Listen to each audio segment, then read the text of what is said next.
রোজা আদায় করবে, 3 নাম্বার লজ্জা স্থানের হেফাজত করবে, 4 নাম্বার স্বামীর খেদমত করবে, স্বামীর কথা মোতাবেক চলবে। এই 4 গুণে গুণান্বিত নারী আমার আল্লাহর কাছে কেমন দামি। ওরে সিদ্দিকে আকবার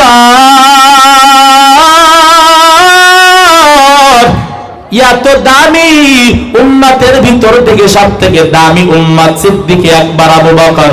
আবু বকর যখন জান্নাতের সামনে দাঁড়াবে, জান্নাতের 8 দরওয়াজা আবু বকরকে ডাকতে থাকবে আর বলতে থাকবে, ও আবু বকর আমার ভিতর দিয়ে প্রবেশ করো, আমি জান্নাতের দরওয়াজা তোমার পায়ের ধুলি পাইয়া বরকতপূর্ণ হতে চাই।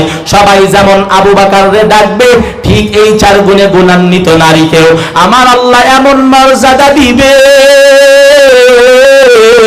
এই 4 গুণে গুণান্বিত নারী যখন জান্নাতের দরওয়াজায় দাঁড়াবে, আবু বকর যেমন 8 দরওয়াজা ডাকবে,